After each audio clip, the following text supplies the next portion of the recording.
Hey guys, welcome back to the channel. I'm Suzanne with Arvabelle. In this video, we're going to talk about 7 more side hustle ideas that you can do to make some extra money. I've already made a couple of other videos on side hustle ideas, which I will link to up in the cards, but in this video, it's going to be side hustles that are better for like larger metropolitan areas. And also, since my last couple of videos have been sort of themed around college and back to school, these are all side hustles that will work really well if you are a full-time student and you just don't have a ton of extra time to take on a part-time job. The first 4 on this list are going to be related to how you can make money with your car. So number 1 is TURO, and to preface this, I'm not affiliated with any of these. These are just like nice ideas that I found or that I've tried. So the first one is TURO, and that is a service where you can rent out your car to other people. So it's almost like Airbnb for your car. It's a great way to bring in extra cash without really doing much, and it's especially good if you or your family has multiple vehicles. What you can earn per day depends on your car's make, the model, the year, how in demand it is, and also what city you are in. So they have this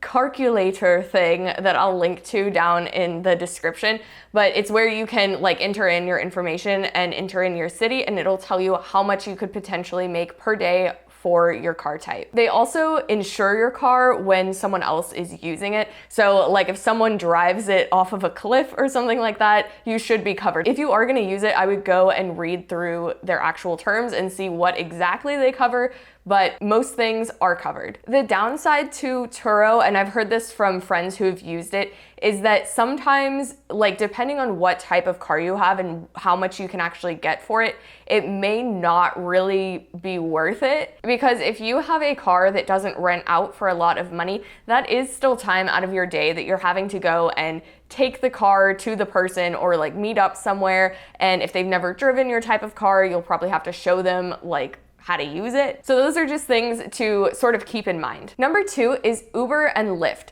So I'm not gonna spend a ton of time on this because if you haven't heard of Uber or Lyft, I'm not quite sure where you've been. Driving for either of these companies can be really good if you live in a large metropolitan area, or if you live like near an airport, or in a city that attracts a lot of tourism. This can also be great if you have a long commute from your office or from your campus. I know a woman that makes actually like a pretty good chunk of change just driving Uber routes for like an hour or 2 after work on her way home. Number 3 is to be a food delivery driver. There are a ton of different options for this, but Uber Eats and Grubhub are probably the 2 most popular food ordering apps. So driving for them can be a great side hustle even if you don't have a car. If you live in a very compact area, you can use your bike instead. I'm sure we've all seen those bicycles that have like the big colorful cooler box thing on the back that says like Grubhub on it or whatever. So you can ride your bike if you don't have a car. Kind of a different route that you can go with this is you could also do grocery delivery. So for something like Instacart, with Instacart, you can apply to be like a full service shopper where you go and pick out the groceries and then you drive them to the people's houses, or you can just be the in-store person that picks out the groceries and then take them to the people when they drive up in the parking lot. And again, I'm sure there are lots of like grocery shopping apps depending on where you live. So just look into that and see what is available in your area. Number 4 is to be an Amazon Flex driver. So we all know that Amazon Prime has a ton of members. I think it's actually like 100 million subscribers. So someone needs to help UPS deliver all of those packages. Now, if you've ever seen a car pull up to your neighbor's house and it has just tons and tons of Amazon packages, as long as it's not a neighborhood like package thief, it was probably an Amazon Flex driver. So these are just independent drivers, like independent people that help Amazon deliver their packages. As of when this video is being recorded, they are advertising on their website rates between $18 an hour and $25 an hour, and that is not bad at all for a side hustle. There are a few restrictions though. You have to be 21 and you do have to have at least a mid-size sedan or larger. So like if you have a smart car or if you have a Mini Cooper, it's probably probably not gonna work for you. It's also only available in larger cities right now, so I'll link to their website as well. But if your city isn't listed, you can join like a waiting list to be notified if it's ever added to the list. So we're done with the car stuff now. Number 5 is going to be selling clothing on Poshmark.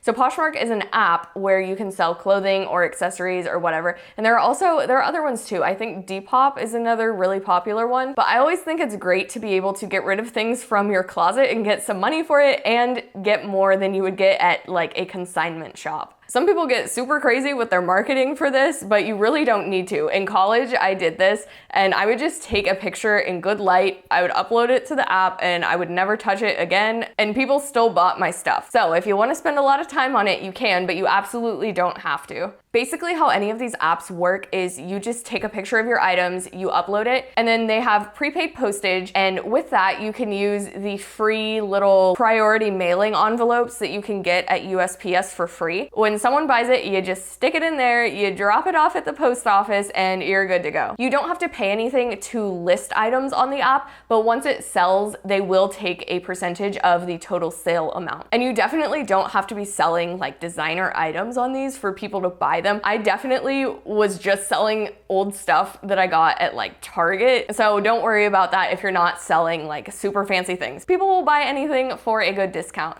Number 6 is Airbnb experiences. This one is really good if you are in a big city or if you are in a very touristy area. On these side hustle lists, a lot of people mention renting out a room through Airbnb, but like for me, I don't want creepy strangers in my house, okay? So Airbnb experiences, in my opinion, is the way to go. This is great if you're a people person or if you're creative and you can offer some memorable experience for people to do. I've seen just like standard tours, I've seen art related things, music related things, photography tours. So you can get creative with it and you can charge what you want, and you can also go on there to see what other people are charging for similar experiences. Number 7 is consulting calls. People can always benefit from advice, from professional help, from coaching, or just from other points of views. So there are a few different platforms that you can use to handle your consulting calls, but the only one that I'm familiar with is Clarity FM. And essentially it's just a platform that lets you charge for your calls and sort of streamlines that process. So maybe you've worked in a particular industry for a few years, or you have some unique hobby, or you just have an abundance of knowledge on some obscure topic. If you have any sort of advice that you believe would help other people improve their lives or their businesses or whatever it is, you can start doing consulting calls. Now make sure that you are doing your consulting calls on something that you do actually know about. The people who call you do leave you reviews, so if you are a total fraud, people will find out, and that's not very nice, so don't do that. So hopefully you got a few different ideas from this. I think that all of these are really great to do when you're in school. They don't require a lot of time and you can work them around a flexible schedule. So if you enjoyed this video, be sure that you subscribe to the channel, hit the like button, follow us on Instagram, and I will see you guys in the next video.